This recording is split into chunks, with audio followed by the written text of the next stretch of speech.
Hey, what's up? Welcome to Movie Dumpster Season 4, Episode 12. Today we're talking about The Changeling from 1980, directed by Peter Medak. I'm Joel Escola. I'm Sean O'Rourke. Oh, and I'm Tony from Hack the Movies. Welcome to The Dumpster.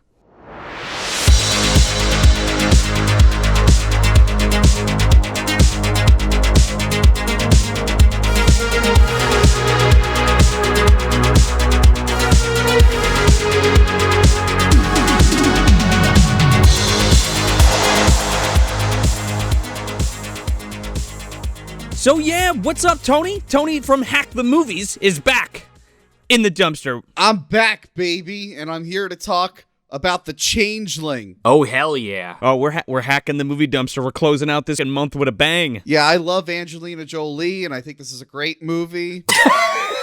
You know, Clint Eastwood is one of the greatest directors of our time. He is. Not sure why you're doing it on Movie Dumpster. I think this movie's pretty good, but I mean... I don't want to tell you how to run your show. No, we're talking about the classic ghost haunted house movie from 1980, starring the wonderful George C. Scott. My favorite alcoholic actor. He's so great. Oh my goodness. That red-nosed freak, I love him so much. I always associate this version of George C. Scott because I always look at it like two different versions of him, like the younger version and the older version. But the older version, I'm always like, oh, that's Scrooge, obviously. Yeah. The only thing, it's this film and Exorcist 3. Those are the two big ones for me, and those are the ones that I think about the most often. I had no idea he was in Exorcist 3 because I've never seen it. Oh, it's great. Oh, yeah, he's the star of Exorcist 3. It's great. Yep, that's his last film, I think. No, I think he was in the made-for-TV Titanic film. Oh, perfect. Yeah, there you go. Yeah. As of this recording, Tony, you got a brand new episode coming up. And by the way, yeah, for the people that don't know who you are, I know you're very famous and important, but I'm sure some of our listeners don't know you. Very famous and important. Can you tell the good people about yourself? I am Tony from Hack the Movies. I used to be on a show called Rental Reviews on Cinemasker, but then that got canceled, and now I do a completely original new show that isn't based on anything called Talking About Tapes, where I review movies. Is that one soon to be canceled too? I mean, Reddit's tried, but so far it's good. They love you over there. Yes. And in case you guys are wondering, George C. Scott's last film was the remake of Inherit the Wind in 1999. Oh, really? Okay. Yeah. Well, for me, that was his last film, Exorcist 3. How does that sound? Okay. But yes, where can everybody find you at hackthemovies.com and what, YouTube? Yeah, Hack the Movies YouTube. Yes, YouTube Hack the Movies, hackthemovies.com. You can get our podcast feed where it's just the audio versions of our episodes. And just type in Hack the Movies, don't go to Reddit, and you'll find me everywhere. Don't go to Reddit. Go listen to Catzilla versus the Pod Monster. Yes, that's a good one. That's a good podcast that I'm on. Joe and myself have both been on that. Yes. We've actually been on both shows. Yeah. Yes. Interchangeably. The incestuous relationship continues. And we last month we did that Annabelle crossover commentary. Right. Oh yeah, right. that kind of spawned this episode. Go back if you're not signed up for the Movie Dumpster Patreon or the Hack the Movies Patreon or both, you should probably go sign up for both right now. Go listen to that fucking audio commentary track of Annabelle. Yes, everyone do that right now. Shut this off. Go sign up. We'll be here when you get back. All those things we forgot when we did that Ripe reviews on The Conjuring 3. It's all in that commentary track. It's all there. In fact, I think the two stars of the Conjuring series make an appearance in this film. One could say that. Yeah. Or at least they're doppelgangers. Yeah. Look, George C. Scott looks a hell of a lot more like Ed Warren than Patrick Wilson does. Yeah. Well, that's not who I was talking about, okay. But yeah. So this film's directed by Peter Medak. I think this is one of your favorite directors, isn't it, Tony? I love Species 2. He that's one of your favorite films, Species 2. Species 2 is great. I love Species 2.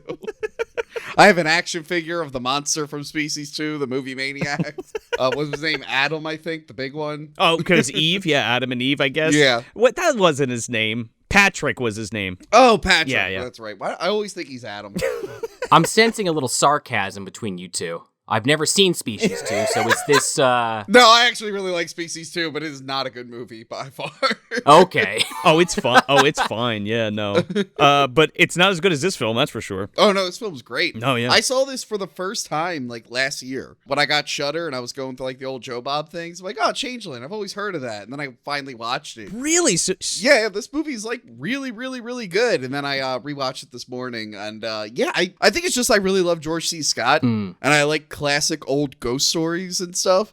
And this, like, does both. It's solid. It's a solid film. Oh man, if there was ever a classic ghost story, it's this film. It's fantastic. I mean, it's probably the best. It's my favorite haunted house movie easily. And I have to admit, this is my first time seeing this, and this is like my favorite subgenre of horror. So I'm a little, I feel a little naked right now. But now that I've seen it, I feel pretty good about it. Well, there you go. Yeah, you've added it to the list. Yeah. Quick note on this director too, because I thought that Joe would appreciate this.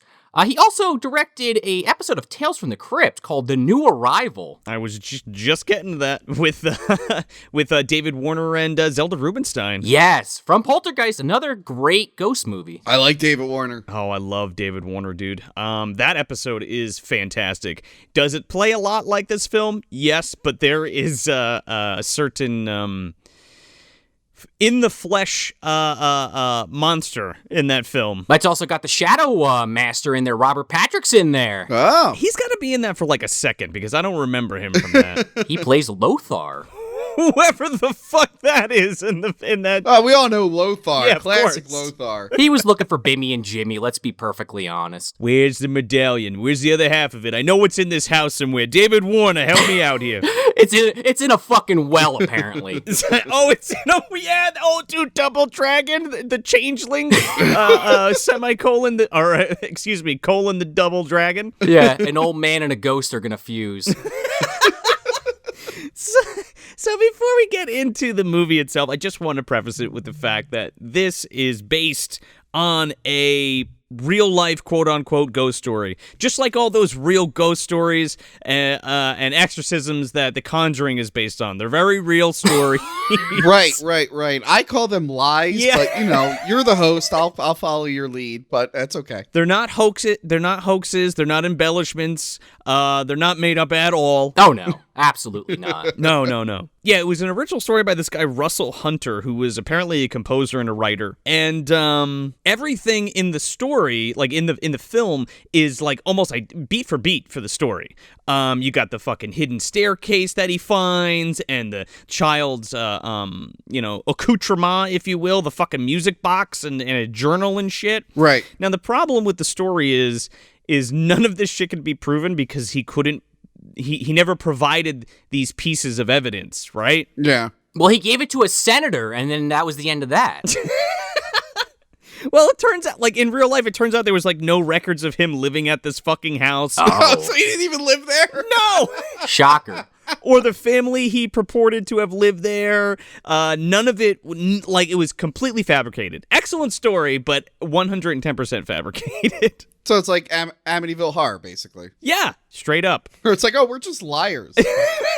But he was a good storyteller. Yeah. Arguably better than Ed and Lorraine. He wrote his own material. The original house was supposed to be in Denver, Colorado, not Washington, Seattle. There's an actual park down the street in Denver called Cheeseman Park, and that has a fuck ton of ghost stories attached to it. Why he decided to choose this house and make up a bunch of bullshit, I'm not exactly sure. But hey, that's fine. You couldn't even find a fucking name that was relative to the house, for goodness sake. Anyway, Tony, as the guest, would you like to plot crunch this film right quickly? Oh, of course. George C. Scott, he's a musician, and then his family dies, and he's sad about that. So then he goes to be a college professor in another town, and then he investigates a murder for some reason. Because when you're white and you have a lot of money, that's what you do. Money and time. Yeah, he's just, like, I never see him, like, I mean, he hangs out with, like, students and stuff, but I'm like, wow, this guy, I never see him, like, writing up a lesson plan, or... No. I think we only ever see him in class once, and then the students are at his house once, and it's like, okay. And at some point, I'm just like, is he like Indiana Jones? It's like, hey, aren't you a teacher? What are you doing? Like, why are you over here? I'm playing piano. Go shut up somewhere. I'm playing and I'm smoking. He has like a premonition, and then he just turns into fucking Sherlock Holmes. Yeah, and at no point does the college go like, hey, Mr. Scott, you didn't show up for class today, and everyone's pretty upset about that. Everybody's going easy on him, right? Because of his wife and his kid. They're like, if he doesn't show up, whatever. Yeah. Also, he's the greatest pianist in the world because when he goes to the college, everyone is there, not just the students. Like, everyone in the university is there to see him. Yeah, he's like, I thought I saw 23 people signed up. Yeah. If he was that famous, he would not be teaching at that college. I think that's the thing, is it's just like a getaway, and that's just like a cover to make some money, right? Like, come quote unquote teach. Yeah. And he's like, he just shows up drunk and plays the piano, and he's just like, that's your lesson, goodbye. Hey, do you think Peter from Black Christmas was in that audience? Getting some tips? Yeah, probably. You think George smashed the fucking piano with a microphone stand at the end of the movie? That's where he got the idea from. I saw this really famous musician do it. Come on. I failed my thesis, man. This movie opens in a really effective way, but also in a really fucked up way. Oh, it's a banger, dude. It sets the whole tone for the film. Yeah. Yeah, it's pretty sad. You know, their car is broken down, but they're not too beat up about it. They're like laughing about it. And he goes to the payphone to call someone, and then the mother and child decide to just throw snowballs at each other on the side of the road like idiots. And then there's like a wacky, cartoony crash, and then George C. Scott forgets how to open up a door. Yeah, they lock you in those things after you put the change in. I was like, wait a minute, like, it's not locked. Like, what are you doing there? You have to pull, George. You don't push, okay? I would have believed that he was too far away to get them in time. I don't think they needed to do the locked in a phone booth thing. No. Yeah, I mean, he would have been slip-sliding all over that road anyway. Yeah. But no, it's a very effective opening. Yeah, because this Mack truck basically hits their car, and then their car runs over both of them, and then, I thought maybe one of them will live, but no, they are just DED dead. Yeah, they're gone. Oh, it's Splatter City, dude. And then we cut to 4 months later. Well, real quick, because we're not going to talk about her again because she's dead.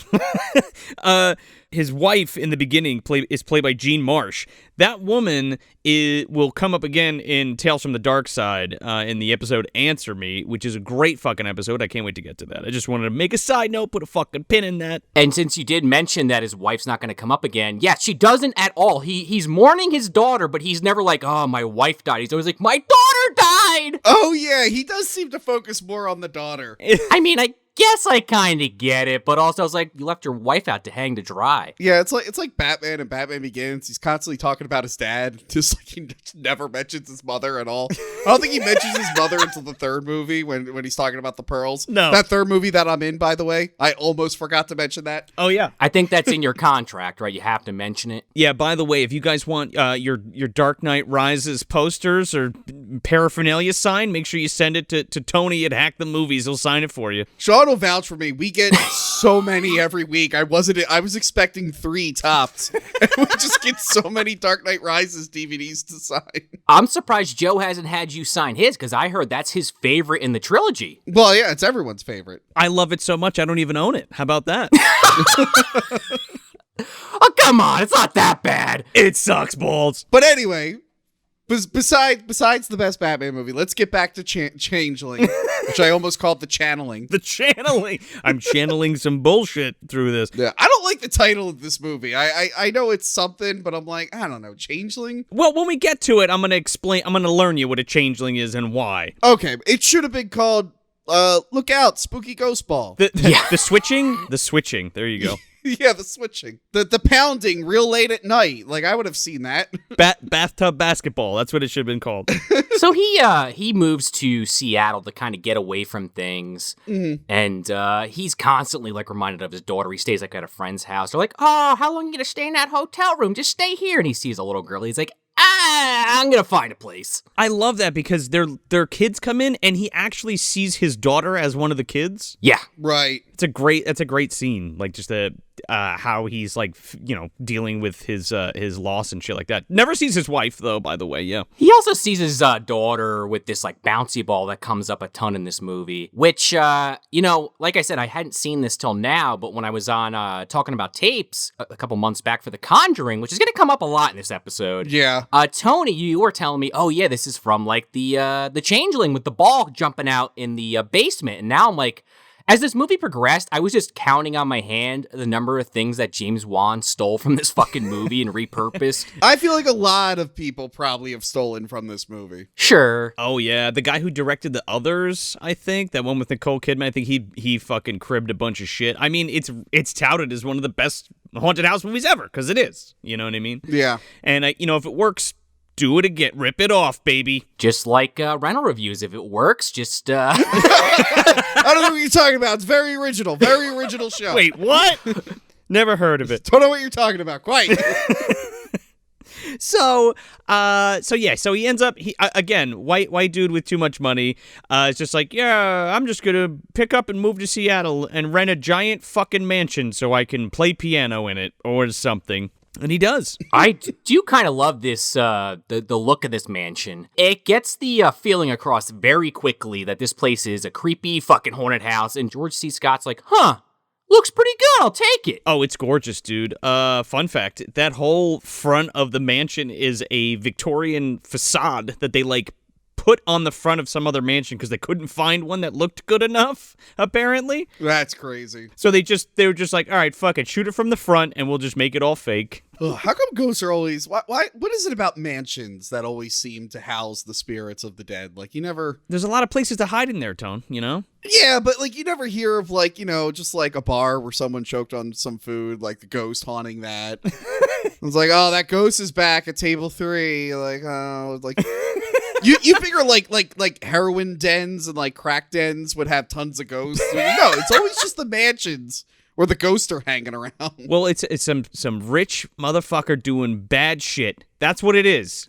Nobody cares about the little guy choking on a fucking chicken wing and shooting up in a fucking, sewer. Of note, the realtor that shows him around, who ends up being kind of like the secondary protagonist in this movie, Claire Norman, is played by George C. Scott's wife, Trish Van Devere. I was going to say, I didn't realize until Joe Bob pointed out, but, he was married to her, I think, and he put her in, a ton of movies.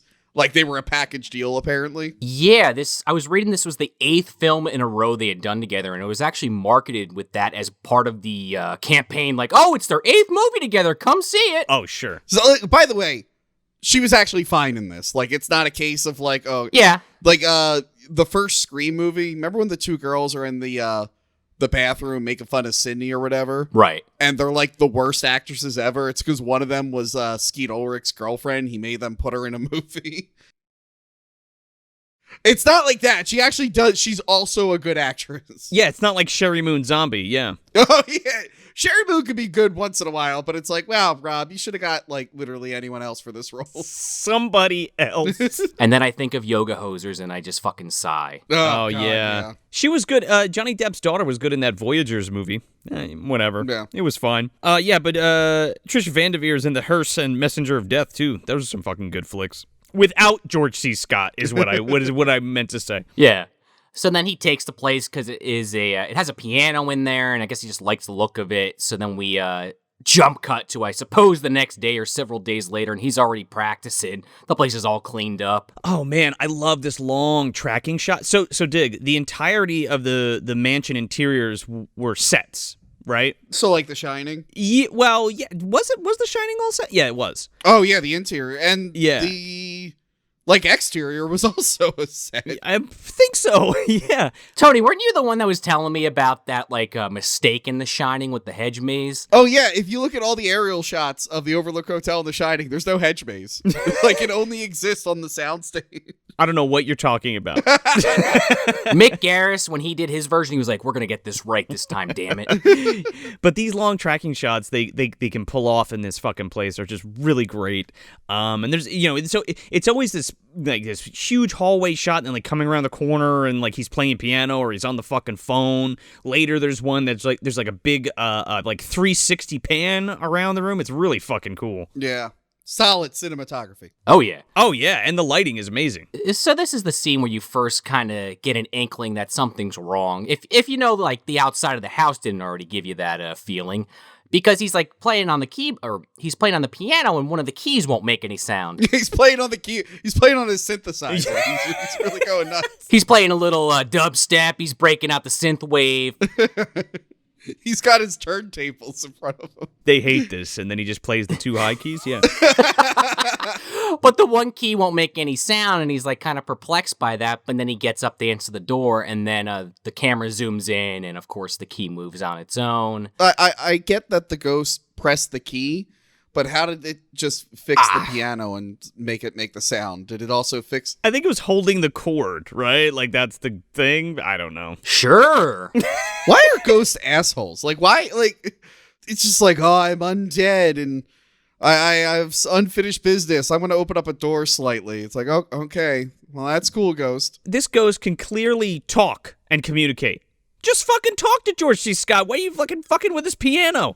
Throwing balls down the fucking hallway, banging on your tub. Or, yeah, talk to anyone. Just like the day you died, you could have been like, hey, guys, I'm dead. I'm upstairs.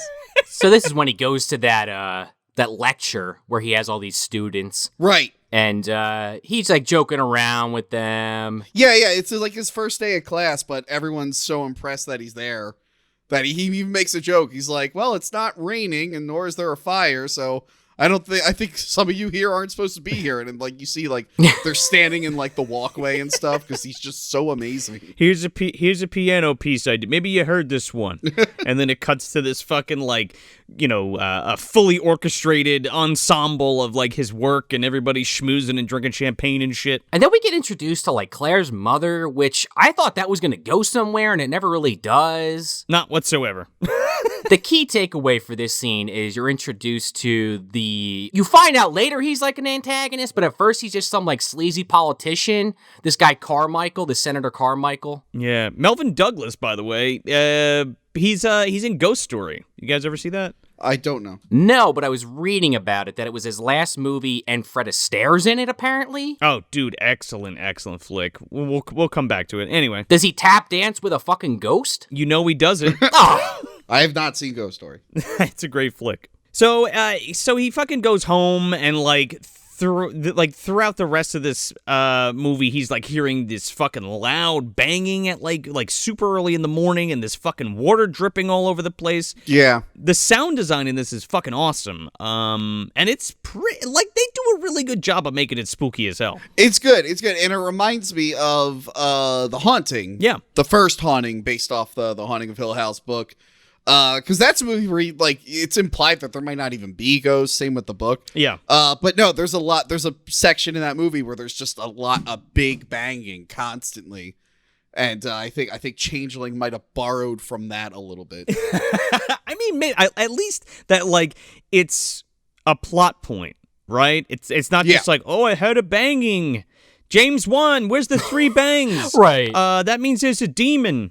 It's not Ed Warren stepping on a plank and hitting a fucking pipe in the attic. No.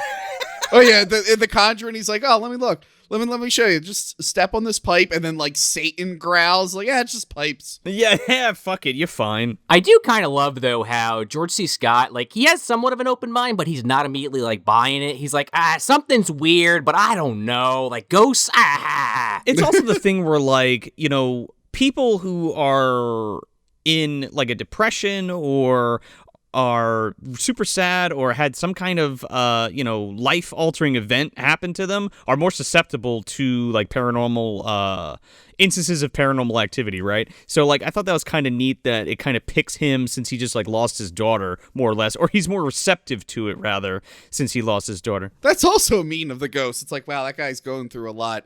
Let me just show him that the afterlife exists and I was horribly murdered and burden him with the solving of my murder while he's trying to cope with the loss of his wife and child, who for some reason are not ghosts trying to get to him. It's like peanut butter and jelly, dude. It's a match made in hell. Yeah.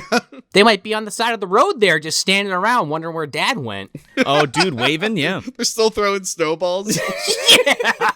Another accident in New York, another snowball out of left field. Something happened. I couldn't open the door to the fucking phone booth. I don't know. So he has like the groundskeeper look at the furnace, and the guy's like, yeah, well, furnaces, they have habits too. It's an old house. Don't worry about it. And he's like, yeah, but it happened 2 days in a row at the same time. Like, are you sure? He's like, yeah, whatever. Okay.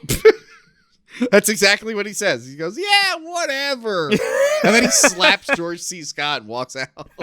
He's like, it's probably some rats or something. Get some from your grandmother. I don't know. Oh, yeah. It's fucked up because, like, George C. Scott is, like, he goes horseback riding with Claire and then, like, has, like, a vision about, like, his daughter and his wife, and he's just, like, sobbing at, like, fucking 3 a.m. while this banging is happening. Oh, yeah. Yeah, again, real rude of the ghost. Like, hey, man. Yeah, interrupting the man's grieving. Can you bang on the pipe on a night when he's relaxed? Like, come on.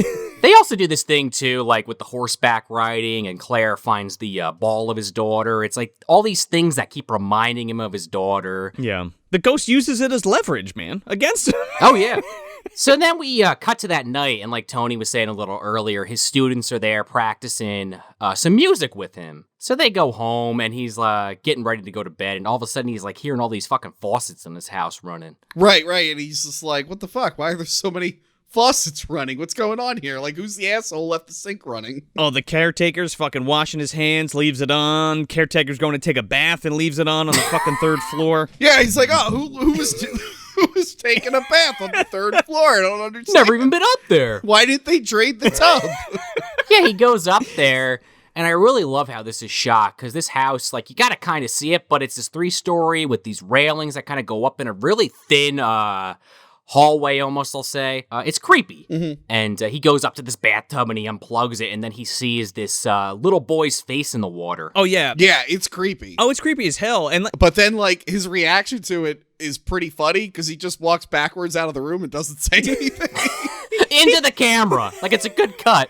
Yeah. He's not like, oh my God. Ah! He's not like trying to help the little boy. He's just like, look at that, a little kid. I'm gonna leave. Hell of a thing in my bathtub. So then we go to the Historical Society, and of course, we are in the MDU, guys.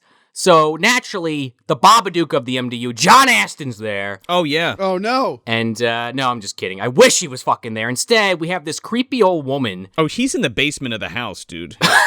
He's the one fucking with the furnace. Like waiting for somebody to come down and turn the fucking light on via skull. Yeah. Yeah, he's just standing there. For anyone that doesn't know what we're talking about, go back and listen to our Mr. Boogedy episode from a couple of years back with Matt Curione. Lights up a fucking cigar, pulls the fucking lamp, disappears into the wall somewhere. Who knows? Yeah. He's shouting something about his brother. I don't know. But no, he meets with Claire, and he's trying to tell her about it, and she's like, yeah, I don't know. That sounds kind of weird. And this is when the older lady is like, they shouldn't have sold you that house. That house got a death curse. It doesn't want people to live inside of it. Yeah, she basically says that. She's like, that house doesn't want anyone living in it. Yeah. Dude, that's a bone-chilling ass line, right? Yeah. Like, that house doesn't want people.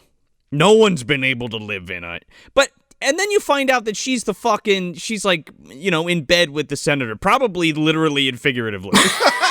She knows how to get him going. Miss Huxley, right? Oh, yeah, she's getting it. So then when she says that to George C. Scott, I love his reaction. He's like, huh. So there were some problems with the house. And then she just like walks away and just like leaves him standing there. And he's like, what the fuck? I don't know. Bye. He does he's just kind of the whole movie. He's like, huh. That was an interesting thing. I guess I'll look into it slowly. Here's a fact I found out. What do you think? I don't know. Ghost boy? Maybe. Question mark? Ha. It's funny, too, because it's just George C. Scott is just such a great actor that even when he's being, like, really, like, whatever about a scene, he still, like, makes it feel very natural. Oh, yeah, for sure. So then he goes back to the house, and he's walking outside, and all of a sudden this red fucking stained glass hits him in the back of the neck, and he's like, what the hell? It blows out from the fucking one window in the house. There's like these two tower... In the attic. Yeah, like there's like these two peaks of the house, and they each have a room. And he couldn't seem to find the staircase to that one before.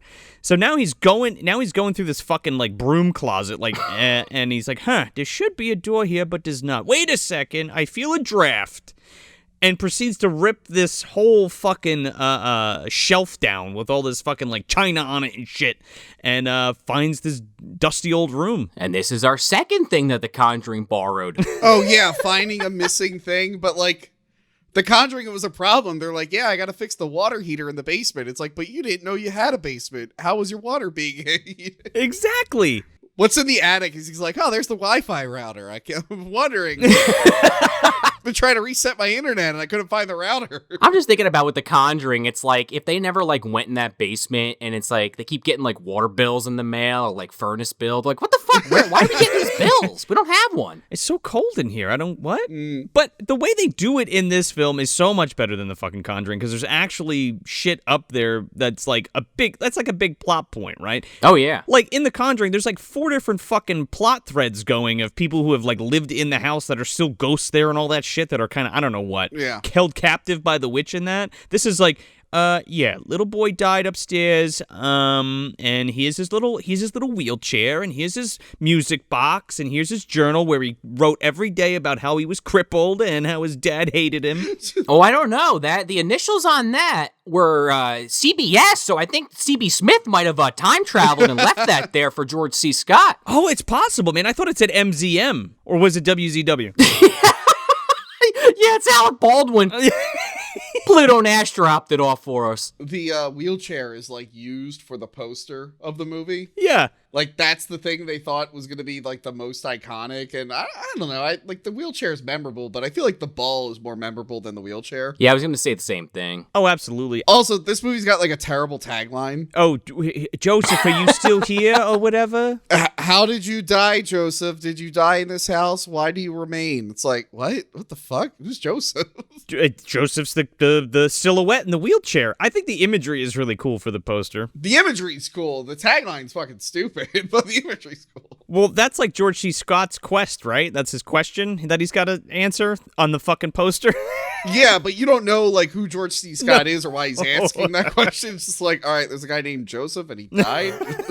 So yeah, like Joe was saying, he finds this music box, and the pisser is the song on the music box is exactly the same as this music he just composed days earlier. Yeah, I'd love that, dude, because he shows Claire, and he's like plays his recording to the music box and like syncs it up. He's like, I never heard this song ever in my life, and I just wrote it. Is that impossible? And she's like, well, it's probably popular for the time. And he's like, yeah, but I never heard it. Do you get it? There's a ghost kid. He's communicating with me. Realistically, the girl should be like, man, this guy's hitting the sauce pretty fucking hard. And like, I don't know why he's trying to get one over on me. He clearly just ripped off that music box. Like, what an asshole. But he's just so handsome. He's like the composer who wrote the original story. He's full of shit. How many musicians got a song inserted into their head by a ghost and then they just never solved the ghost murder? They just moved and sold the song. Yeah, that's what he probably should have done. We got to watch the Paganini horror to figure out that one. I'm not sure. Less people definitely would have died if he just did that. Well, to be fair, I mean, there is like what, 1 or 2 casualties in this movie, and they're both fucking scumbags, so that's fine with me. Oh yeah, for sure. Yeah. So they go back to the Historical Society, and they find out that the house was like originally owned by, well, one of the owners was the Carmichaels, which is directly related to the Senator Carmichael, and they try to dig up some more dirt on the house. Yeah. Right, but all the files from like 1920 and before are missing. Yeah. And that older woman that works there is being all like cagey about it. Oh, dude, Miss Huxley is adamant about being like, oh, what do you need those for? Nope, they don't exist. What do you want to know? Oh, there wasn't anybody that lived in that house that killed their son and replaced him with somebody else.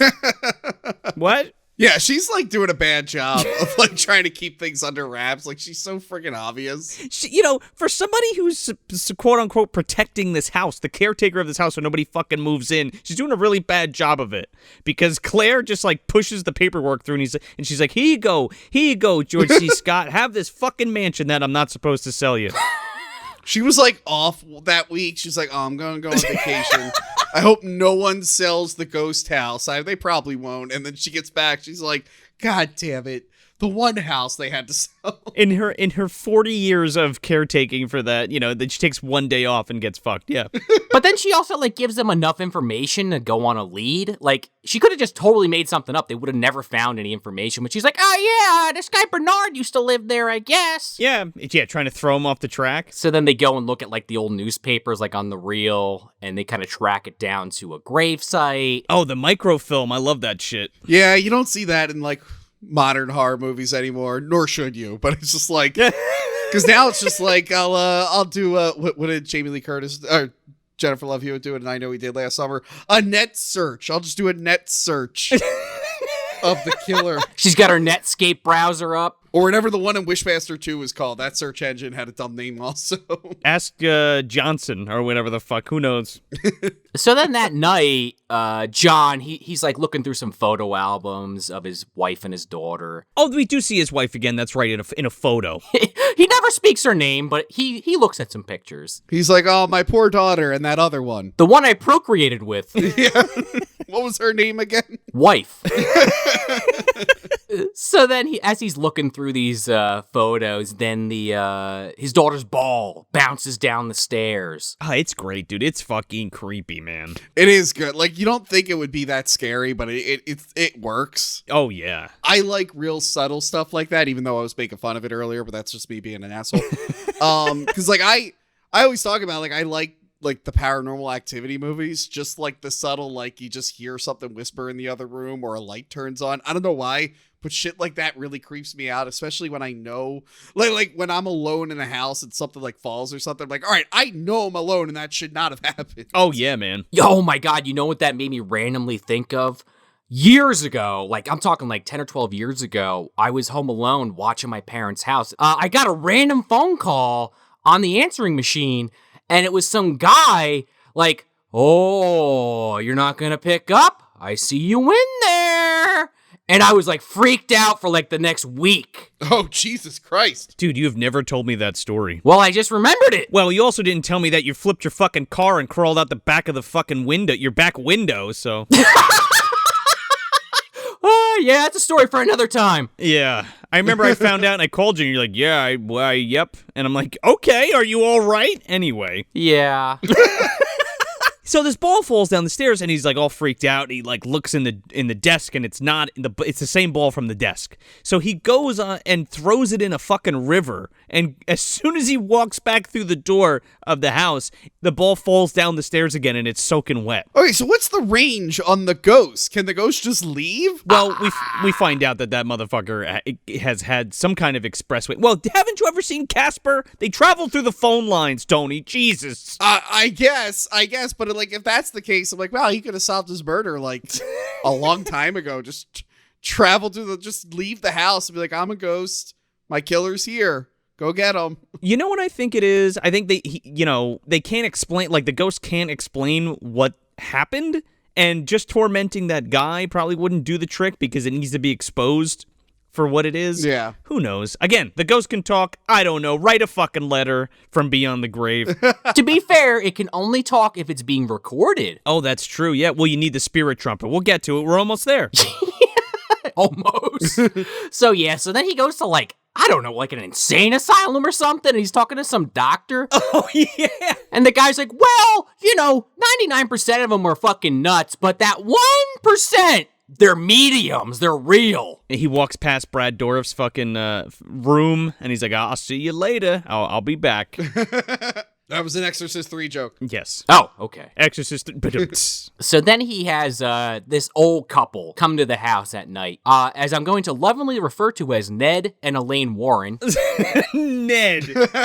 This woman looks like Miss Mac, dude. Go listen to that Conjuring 3 review again to get the Elaine Warren joke. Oh, I love Elaine Warren. She's my favorite Warren. Take a shot every time I say that and you'll be on the floor. Maybe the senator drowned your baby. So they're going to do a seance. Yeah. It's really good. I think this is one of the first seances like on film that was done like this, and it's really fucking good with like the automatic writing and everything, like a traditional ass seance, like channeling this ghost, the spirit. It's really fucking good and creepy. Yeah, I thought it worked pretty well. Yeah.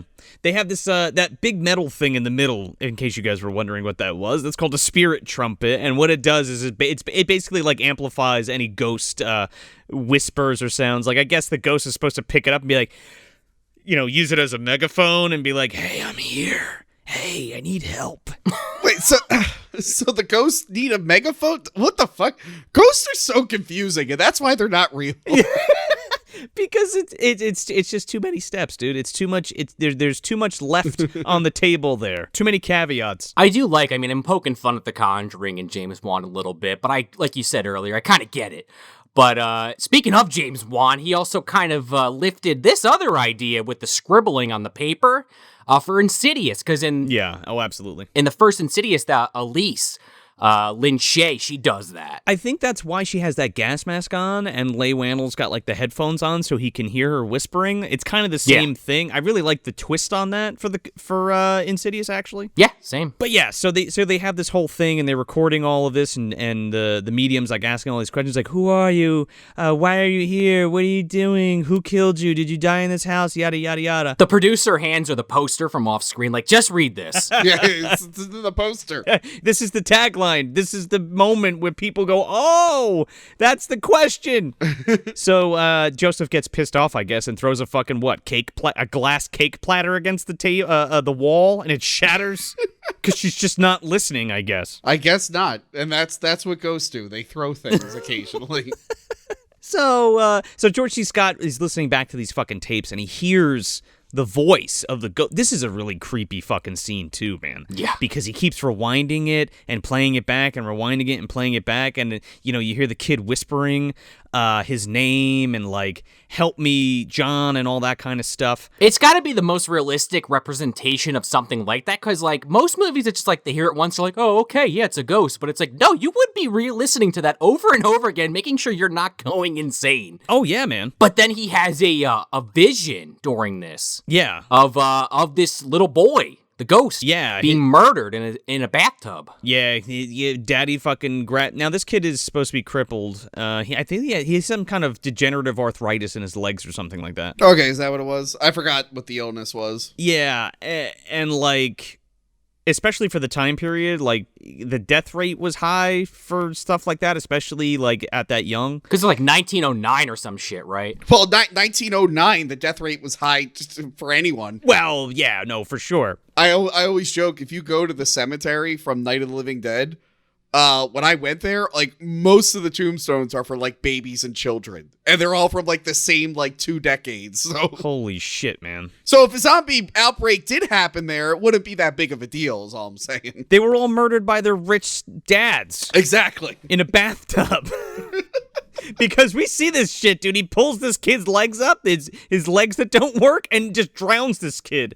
And the banging that George C. Scott keeps hearing is from this kid hitting the sides of this like tin tub that's like in his room. Right. It's fucking sad and creepy. Well, and George C. Scott has like a breakdown. Like he's just like overcome with grief. Like he can't believe what he just saw. But in the process, I don't know how he knows how to do this. I guess he's also a medium.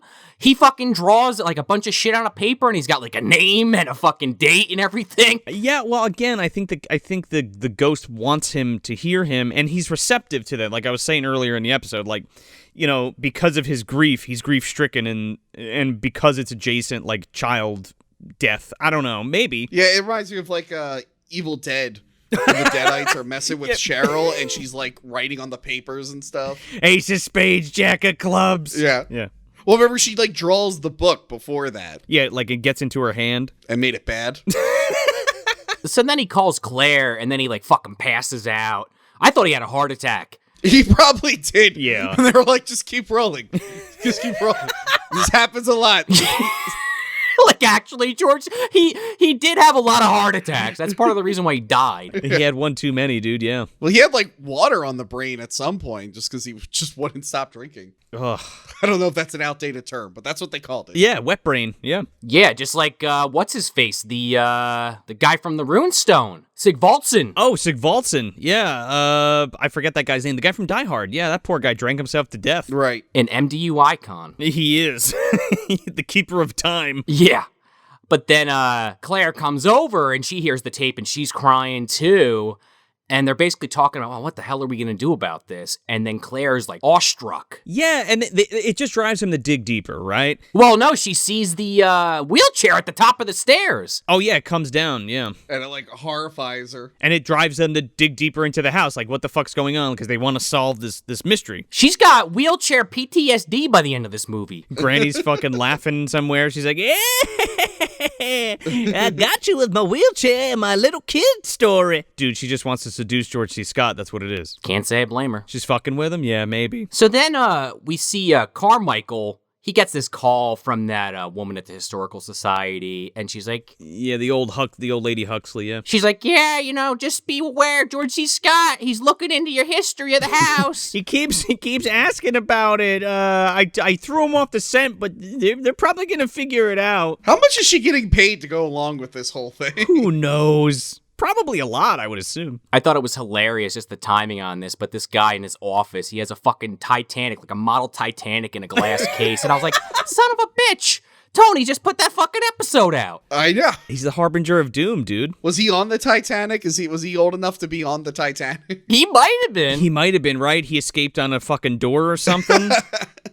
Because the last survivor of the Titanic, who died like a few years back, they were like 2 months old on the boat, and that was like the last survivor, so... Oh my goodness. Well, we find out later that this senator, he might have been adopted, so it's possible. Yeah. He makes it... They make it well known here that if this... Whatever the truth is in this house, and if they uncover it, and if it gets out, he's fucked. Like, he's totally ruined, and everything is going to go to shit. And this is where George C. Scott kind of lays this idea in his head, like his theory, to Claire at like this restaurant. He's like, they do some research that leads him to this decision, but it does kind of feel like he just puts this together a little too easily. Well, I mean, they've been doing the research, and he finds out that like Carmichael's grandfather or his father was at the house, and Joseph had... This is where we find out that Joseph had the little boy, the ghost, had the arthritis, and he was sick.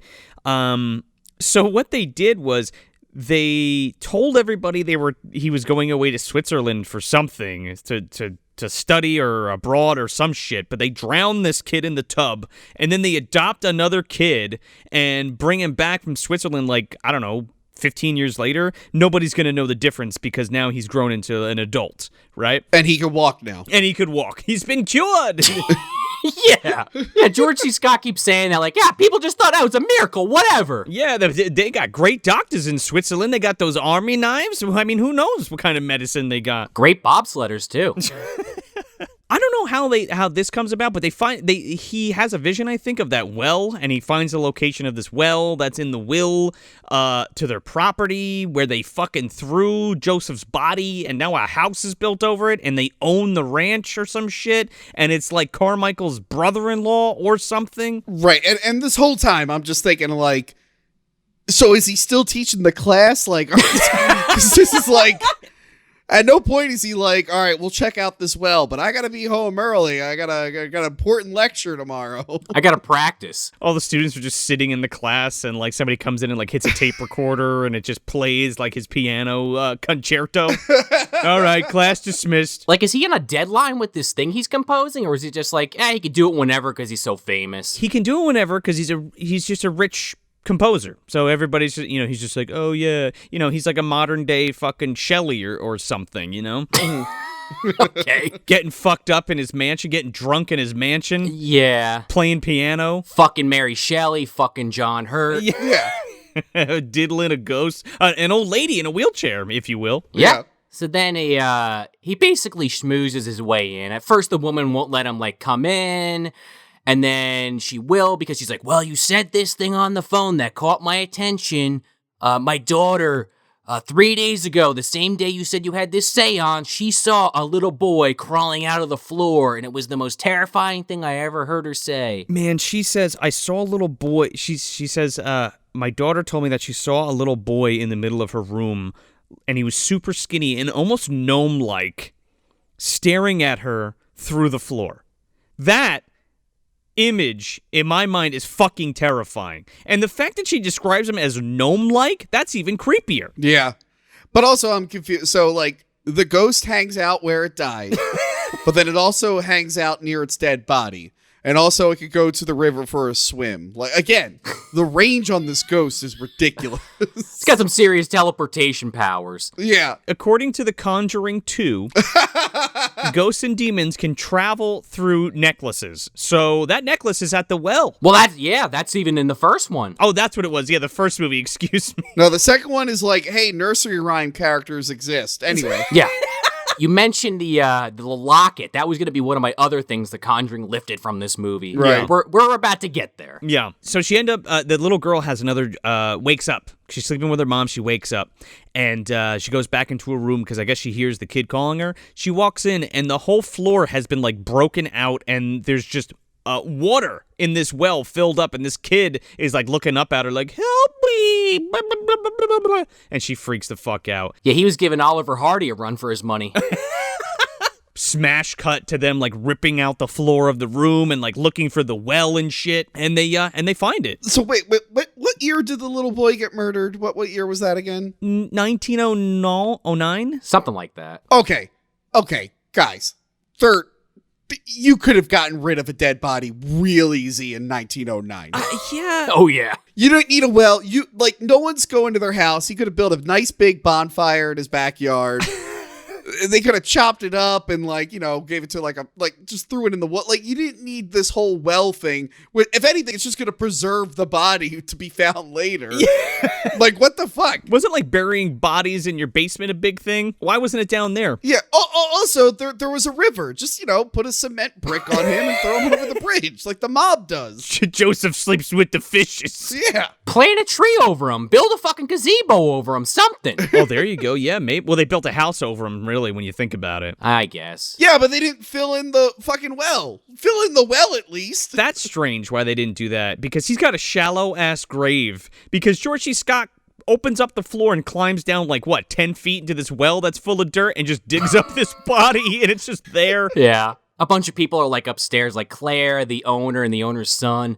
And he just is like, hey, I found a hand. They're like, what? I found a hand. Look at it. It's a little hand. And then the owner's like, all right, I got to call the cops. Yeah. And the cops, are just so nonchalant about it. They're just like, yep, we excavated this body, and that's about it, in this little plastic bag. Hey, George C. Scott, did you know who it was?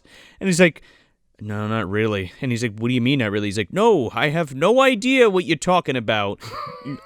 Okay, I'm Officer Fuck Me, and I'll just won't question you whatsoever again about how you knew a dead body was under this woman's house. Yeah, George C. Scott, they should be like, what are you even doing here? Aren't you a professor who doesn't go to class? Like, why are you bothering this mother and child about their well? And now they found out that there's just dead people under their house. They're never going to recover from that. Aren't you that famous composer? I read about you in the New York Times. Can you sign my LP record? But nobody asks him yeah, how the hell did you know about this? That'd be like if Yanni came to my house. I'm like, oh my God, you're Yanni, the famous composer and musician. He'll be like, I need to look in your basement. I think there was a wrongdoing there. And I'm like, oh, okay, Yanni. And then I find a dead body, and Yanni's just like, yeah, that's crazy. I'm like, wait, Yanni, I feel like you know more about what's going on. He's just like, I don't know, and then just leaves. That was fucking weird. Yanni came over my house one day, found a dead body. Well, Yanni didn't get the full scope of the story yet, He found the body, and then he has to go back to his mansion, and then the little ghost boy will tell him the rest of it. First, he has to lie to Tony, and then break back into the house in the middle of the night. Because, I don't know what. He's like, that's all that was in there? And the coroner's like, yep, sure was. So he goes, okay. Fucking breaks this woman's door and opens it up and climbs down there. And again, the ghost is there helping him find this medallion. And the medallion's the big part of proving that this child was murdered and was switched with someone else, because apparently him and the senator, spoilers, the senator's the changeling, and they both have the same silver necklace heirloom birthright thing. Right. Tell me why they didn't just take it off that kid and give it to the other kid. Why did they make another one? Yeah, why did they make another one? They were worried about DNA match. In in 1909? Did the dad, like, outsource this fucking body removal? Like, what the fuck? Yeah, he called the mob. He's like, I heard you're good at this. Do not shame my people would have done a better job of hiding that body. Yeah, that's true. You were just saying that. They would have taken care of business. Yeah. Could you imagine this guy going to an orphanage? Because this is what happened. He goes to the orphanage and picks out a new kid. But could you imagine him going to the orphanage with like a picture of his son and like walking down the line of kids like, okay, you, yep, come with me. You're adopted.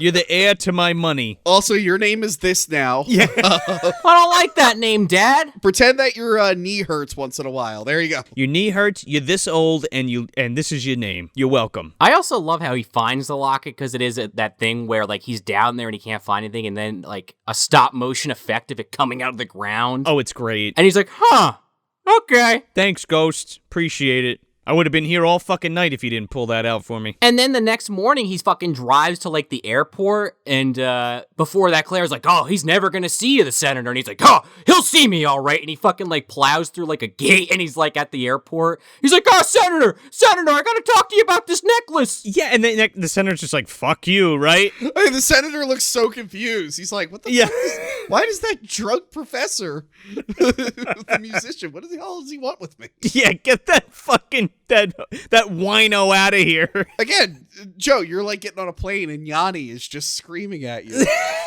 He's like, Joe, and you're like, isn't he Greek? What's he doing here? He's shaking a necklace at me. Yasu! You're like, okay, Yanni, I'll see you when I get back. Well, see ya. So then the senator, of course, recognizes it, but he doesn't say anything. Well, yeah. I love how he gets on the plane and he immediately makes a phone call and nobody's like, oh, that was kind of weird that he did that right after that happened. He's like, give this note to Mr. DeWitt at the police station. Doesn't he like send somebody to George C. Scott's house to like muscle him like, hey, oh yeah, hey, you better not fucking tell anybody about this or we're gonna kill you. You know who this guy is? I don't know his actual name, but he played Count Baltar in the original fucking Battlestar Galactica. Oh, did he really? Yeah, the inferior of the two. Granted, that last season of Battlestar Galactica is pretty fucking bad, but I will say I prefer the newer Baltar. That guy's pretty fucking amazing in that series. I only watch Battlestar Galactica 1980. That sounds like something that would come out today, right? Like Battlestar Galactica, 1984.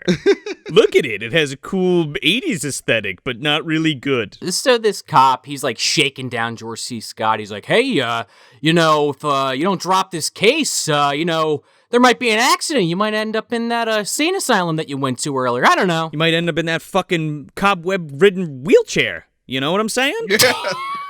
Right. Then Claire comes in and starts like yelling about like something that happened, but then like catches herself in time. And it's like, oh, hey, officer. I love how this fucking guy leaves and the ghost is just now like George C. Scott's personal hitman. Yeah. Yeah. Wait, so this ghost is okay with killing? Doesn't it think murder's wrong and it wants to be avenged? Right. If it impedes its plans, that can't be. He's so close, Tone. He's so close to the truth. That's right. So let's kill this motherfucker. I don't know what. Ghost bullet through the fucking window and then the car flips over. Oh my God. Back into the left, obviously. Back into the left, indeed. I was a little bummed, and I don't know what the budget was on this movie, but we don't actually see the accident, but we cut to this, actually, we see George C. Scott looks in a mirror, and he has another premonition. He sees the guy dead in the car, and he's like, what the hell? And then Claire calls him. She's like, oh my God, I just passed this accident. I'm on a payphone. DeWitt's dead. The ghost kid appears in the mirror behind him and like winks at him like, okay, go get him, kid. He's taken care of. Oh my God. Well, DeWitt, before that, he's like threatened that he's going to come back and tear the place down. So I guess the ghost is like, not today. Yeah. He, so what? George C. Scott goes to see the senator again, doesn't he? Yeah. And he actually like gets in. Yeah, he goes to like his mansion. And he like basically just like tells him the truth. And so did the senator know or did he not know all the details? Like what was... I think once he sees that medallion, he's like questioning it, but he doesn't want to like... Was he too young to remember or something like that? He's going to put those two halves together and become the fucking Shadow Master now. He's going to become Double Dragon TM. No, but no, I think he does know. He has to know because there's so much writing on it. Like, that's the big secret, right? Yeah. And, like, Huxley's been in on it, the old woman about the house. That's why nobody's actually lived there. Why they haven't fucking demolished it, I don't know. You know? Yeah. Right, because the whole thing is that, you know, he killed his son because he had in his will from his wife who passed away that he would get all this money, but only if his son lived till he was 18. And then he didn't want to take a chance on this crippled kid, so he murdered him and put the Changeling in play. Okay. But to Tony's point, I don't know, it's kind of debatable in my opinion. I think once he sees that second medallion, he starts to kind of piece it together, like maybe he always had an idea. It could also be a thing where, like, maybe he didn't know about the murder part. Maybe he just knew the kid died. Yeah. Right. Because he tries to defend his father a little bit. He's not just like, well, you caught me. Yeah. Yeah, I guess George C. Scott's like, yeah, your dad killed the original guy, and here's my whole theory. And he's like, how dare you? He's like, damn you, my father was a great man. I'm a good person. He should have been like, because if he knew, he would have been like, all right, how much do you want to keep quiet? Like, I'm going to write you a check. Well, he does do that. And George C. Scott's like, well, no, this isn't a blackmail. He's like, I'm trying to solve this case because I'm a musician, obviously.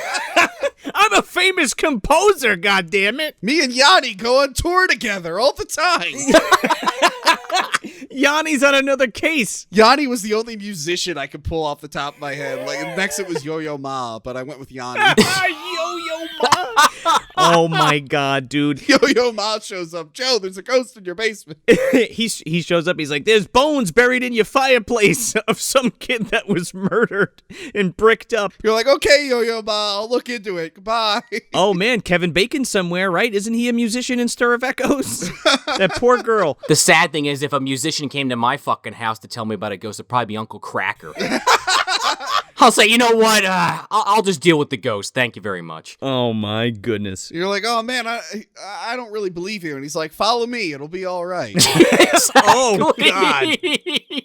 It's the only Uncle Cracker song I know. Yeah, that's the one. So this is it, fellas. He's the Changeling. What's a Changeling? You're asking yourself. Why the fuck is this movie called The Changeling? Well, that's exactly what happened. So in folklore, a Changeling is fae folk, right? So like if something was wrong with your kid, i.e. or your mother or somebody, it's usually somebody old or somebody young that has some kind of debilitating disease, i.e. dementia or Parkinson's, or, you know, they're crippled or whatever you can think of.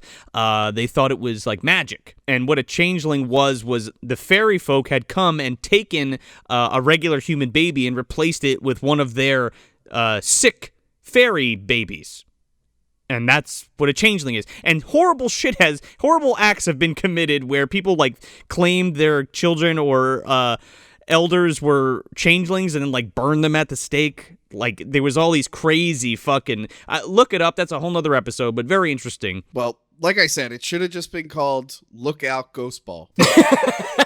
Yeah, I like that. The ghost in the ball? Oh, look out, there's a ghost ball. So if the senator did know or didn't know, it kind of doesn't matter because the way he reacts, he's just the biggest asshole. Yeah. Oh, for sure. And George C. Scott's like, hey, here's the only copy of the tape. Like, look through it, and if you get rid of it, I guess no one will ever know. Yeah, he's like, I've done my part. Fuck you. Now you know that there was this other thing. George C. Scott's just like, look, I just need this kid to just let me fucking sleep. I don't really care. I just need to. I gotta get back to class. I got a fucking bottle of whiskey with my name on it. I gotta go teach some kids about piano. I still haven't finished mourning my wife and daughter. This kid really just threw a monkey wrench in that. So can you just take care of this ghost kid so I could just mourn my dead family? And then the senator's like, if you breathe one word about this to anybody, I'll ruin you. And he's like, okay, I'll see you later. I'm going home. Yeah, whatever, old man. So meanwhile, Claire, she's trying to get in contact with George C. Scott, and she can't get him on the horn, so she rushes over to the mansion. And she goes in there, and the door fucking opens on its own, and she's like, okay. Yeah, the ghost is super polite. Welcome back, welcome back, welcome back. I don't know why the ghost like invites her in and it's like, okay, now I'm gonna burn the house down with you in it. Right. And it's like, wait a minute. It starts fucking with her and like mimicking George C. Scott's voice, and she's like, John, is that you? This ghost is an asshole. Wait, so Could it be like the killer dad is also a ghost? Is that something? See, that's what I was thinking most of the movie, and then that never actually happened. So I didn't really like that. It'd be weird that the ghost wants that lady to die, because it doesn't seem to be really malevolent toward the heroes. No. Yeah, but she's also been helping the whole time. Right, she's been helping the whole time. She hasn't kept it a secret, you know? Like she lost her job over this even. Yeah. Also, it is a little kid ghost, so the kid could just be stupid. True. And just an asshole. Could be like a Bill Mumy situation from Twilight Zone where he's like sending people to the cornfield like he's a little asshole. Oh, maybe. So then Claire, she's going up the stairs trying to find what she thinks is George C. Scott, but it's just the ghost. And then this fucking wheelchair starts chasing her, and I'm sitting there like, just fucking move out of the way or like knock it over. Instead, she's like, ah! She's like running away from it, going down each flight of stairs. Well, that's what it is. We had this climax with we get to the fucking senator and we tell him all about what's going on, and they're like,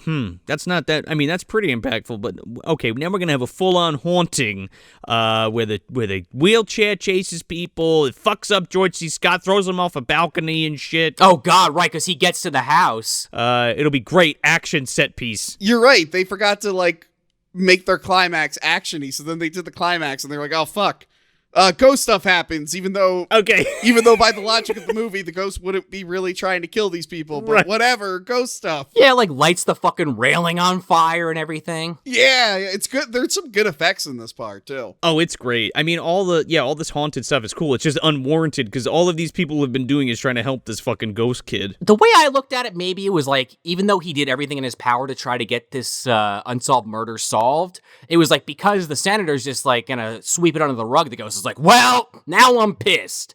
And it's just like gonna take everybody out. Yeah, maybe it's his wife. She's like, you haven't mentioned me the whole movie, you fuck. Who is this, Claire? Come here, Claire. I'm gonna light you on fire. Yeah, she was the one throwing the ball the whole time. So this is where we get that full locket scene where it's like teleporting into the locket. And although, real quick, there was a funny scene, in my opinion, where the guy's looking at both lockets and one of his like assistants walks in and he like chucks the other one on the ground real quick so they don't see.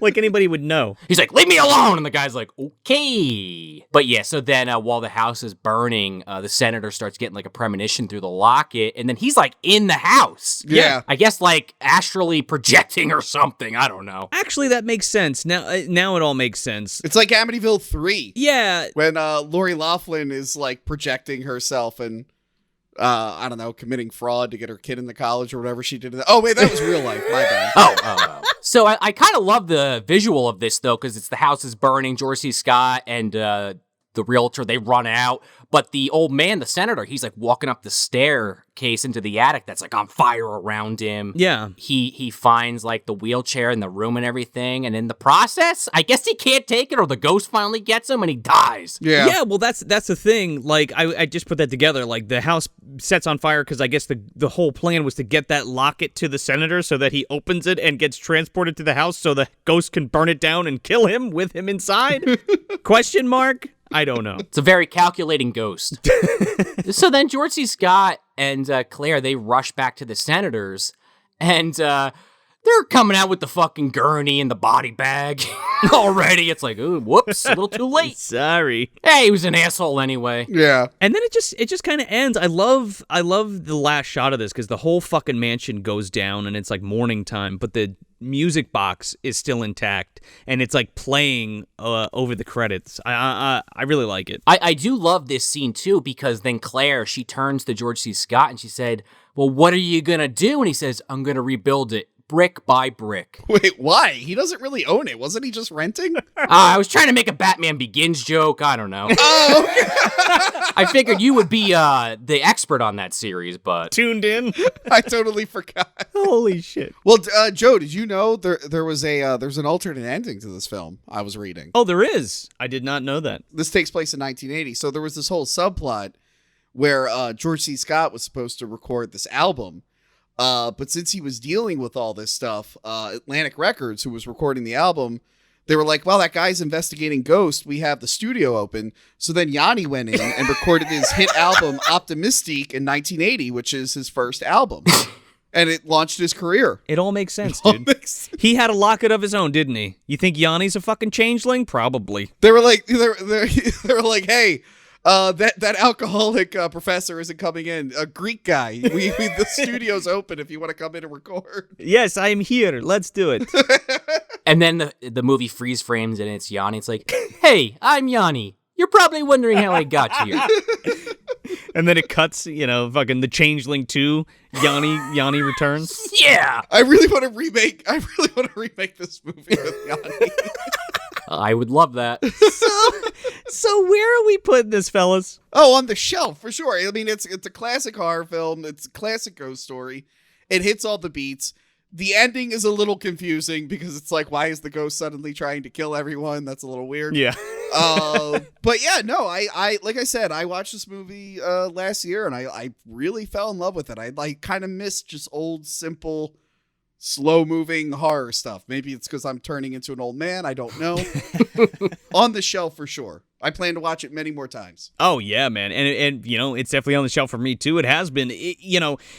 It's a prime example of how you can make a really great supernatural ghost story and it be super creepy, but also, it doesn't really rely on spooking you too much. Like, there's no giant fucking loud crashing noises. I mean, there are sound effects that are spooky and stuff like that, but the horror relies on subtle things. Like we were talking about the recording and stuff like that. That is such like a powerful, creepy scene. Like the whole seance scene and the recording scene are amazing. And the ball coming down the stairs, which you've seen 100 fucking times in other films. Yeah. The cinematography is great. The lighting's great. George C. Scott, of course, is amazing.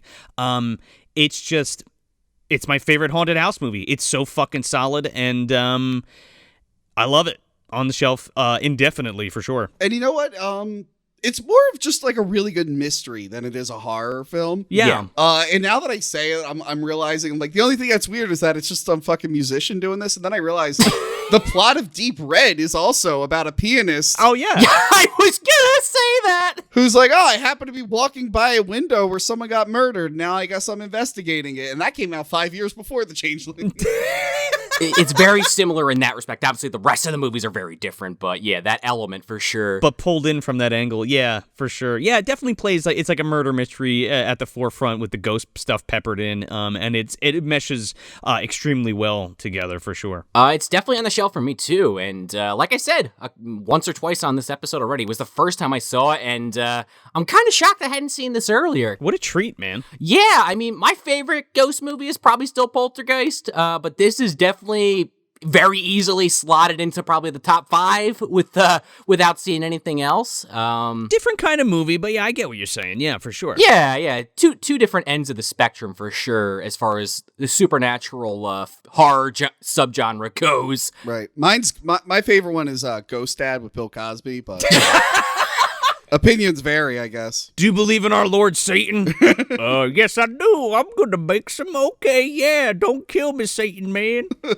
That fucking movie, man. One day. Yeah. Let's give it a few more years in between all that. It'll be a watch along, right? Okay. Maybe. But yeah, I don't want to repeat too much of what Joe and Tony said, but yeah, the cinematography, George C. Scott, his wife is great in this. Pretty much all the principal characters are really good, and just the story is pretty interesting. It keeps you enthralled, and you're always kind of trying to figure out what the hell's going to happen next, and I appreciated that.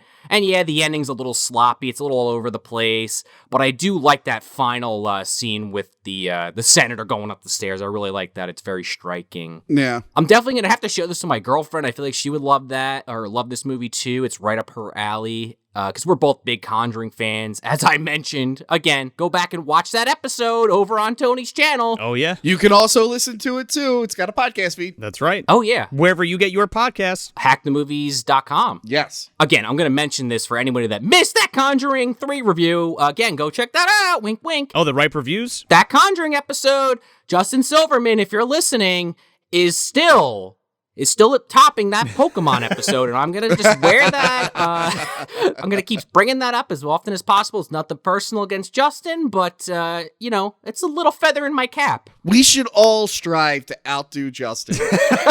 We should, shouldn't we? I still love, by the way, like, for the year, Joe's, like, only been in one regular episode for the year, and it's still one of the top episodes, the fucking Master of Disguise.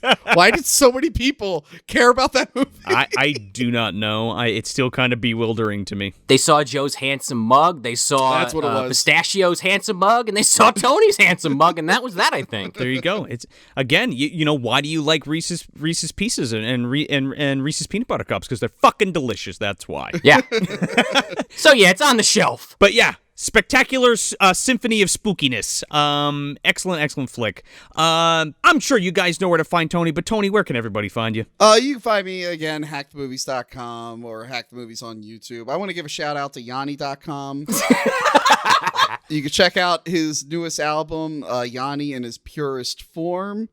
Tickets, there's no real tour dates right now.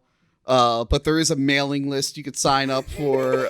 You have to verify that you're older than 14 years of age to sign up for the mailing list. You could join the Yanni community, the affiliates, the street team, and the OnlyFans. You know, there's news and then store. Let's talk about the Yanni store, guys. You got the Yanni 25th anniversary of when he played at the Acropolis, which was like one of his hit concerts. There's a great Without Borders DVD.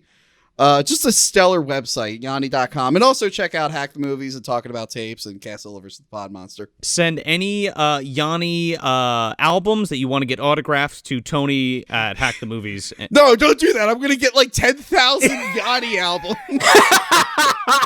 I will say, not that I have any interest in actually seeing Yanni in concert, but if he ever comes around locally, I feel like we gotta, like, at least consider it just to put a pin on it. We gotta pitch the Changeling remake to him. Like, we need you, Yanni. We need you. Yeah. We got a script for you. I went to go see Yanni to try to pitch him on the Changeling 2. Yo, there's probably a lot of Ghost in Greece, right? Oh, yeah. I was reading that somebody owns the rights to a remake coming soon, so we got to get in there quick. Ooh. Yeah. Maybe it is Yanni. Who knows? Could be. And after you're done checking out all of Tony's stuff, you know, head on over to moviedumpsterpodcast.com, and we got stuff too. We got t-shirts. I'm wearing a Book to the Movie t-shirt right now. Oh yeah, we got all kinds of good stuff. We got Goro's Got Nards. We got that up in there. We got. I'm excited for that shirt. We got Dogs from the Dark Side shirts. We got some other good shit coming soon, so keep your eyes peeled. Make sure if you're a patron, head back over to that Patreon page because we have the Super Mario Brothers Morton Jankel Cut watch-along replay you guys can check out. Oh my god. And that commentary track for Joe Diamato's Deep Blood, capping off this month with a sweet Changeling episode and all that good stuff on Patreon. So definitely go hit that up. And if you're listening to this when it came out, join us this Sunday for our live wrap-up show. And if you're not listening to it when it came out, if you're coming to this a little later, the replay will be on YouTube and Twitch, I'm sure. For sure. And thank you to all the patrons and everybody that supports the show. We really appreciate it. We're not doing the list thing anymore because it's just too goddamn long. We're going to revisit it. But thank you guys so much. You're all winners. They are. You should do, hold on real quick. You should do what my friend Dick does for his Patreon once a year. He'll go through the entire list of patrons, and each one he just says, go fuck yourself to every single one of them. He'll be like, Tony from Hack the Movies, go fuck yourself. Jim, go fuck yourself. And he says it to every single one. He's like Chevy chasing Christmas Vacation, like, fuck you, kiss his ass, kiss his ass. Yeah. Kiss ass. And we just want to thank you, Tony, for coming back on the show. You're welcome. Thanks so much for coming back on and hanging out. It's always a blast. And yeah, we look forward to doing some other stuff with you soon. So that'll be a good time. So that's it. That's The Changeling from 1980, directed by Peter Medak. I'm Joel Escola. I'm Sean O'Rourke. I'm Yanni's biggest fan. Thanks for visiting the dumpster.